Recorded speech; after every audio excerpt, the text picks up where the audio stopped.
నాన్నగారు, మంచివారంటే ఎవరు నాన్నగారు?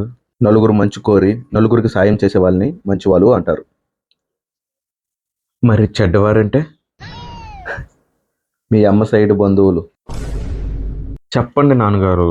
సాయం చేసిన వాళ్ళకి ద్రోహం తలపెట్టే వారిని చెడ్డవారు అంటారు. ఇంతకీ మీరు మంచివారా చెడ్డవారా?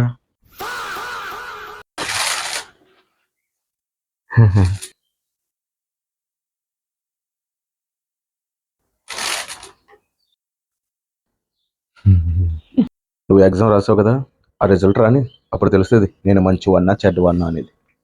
నాకైతే ఈ ప్రపంచం మొత్తం మీరే మంచివారండి.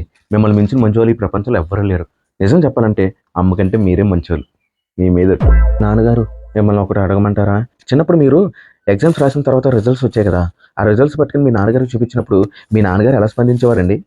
ఆ రోజుల్లో మా నాన్నగారు ఎవరికైనా 35 మార్కులతో పాస్ అయితే చాలా అభినందించేవాడు. కానీ నా విషయంలో మాత్రం 35 మార్కులు వస్తే చితక్కొట్టేవాడు. మామూలుగా కాదు.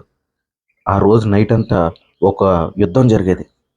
సర్లే మా నాన్న చేతులతో తన్నులు తినకూడదని చెప్పేసి నెక్స్ట్ ఎగ్జామ్స్కి కష్టపడి చదివి 95 మార్కులు తెచ్చుకుని మా నాన్న దగ్గరికి వెళ్తే మా నాన్న ఏం చెప్పాడో తెలుసా?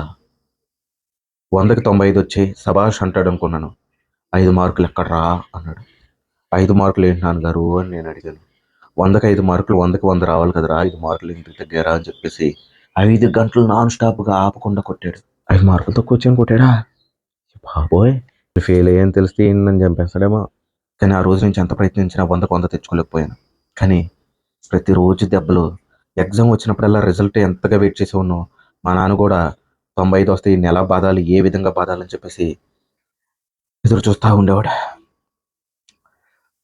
నా బాధలు ఎవరికి చెప్పుకున్నా.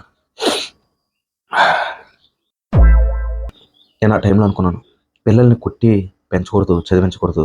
వాళ్ళకి ఎంత వచ్చినా సరే మనం స్వీకరించి ఇంకా మరింత రావాలని చెప్పేసి ప్రోత్సహించాలి. కానీ 95 మార్కులు వస్తే 35 మార్కులు వస్తేనో వాళ్ళని కొట్టి చిత్రహింసలు పెట్టకూడదని చెప్పేసి నేను ఆ టైంలో అనుకునేవాడిని. నాన్నగారు, రిజల్ట్స్ అండి. ఫెయిల్. మా నాన్న ఆ టైంలో నన్ను కొట్టే విధానం చూసి నాకు చాలా కోపం వచ్చేది. కానీ ఇప్పుడు నేను మా నాన్న పొజిషన్కి వచ్చాను. అంటే మా నాన్నలో ఆలోచించడం మొదలుపెట్టాను. అంటే నువ్వు 35 మార్కులు వచ్చినా నేను కొట్టను, కానీ మొత్తానికి ఫెయిల్ అయ్యావంటే నీలాంటూ నేను ఏం చేయాలి? ఓ పచ్చికారం ముద్ద, ఓ ఎండుకారం ముద్ద, ఓ గాజు పెంకుల ముద్ద, మూడింటిని మిక్స్ చేసి వాడాలి.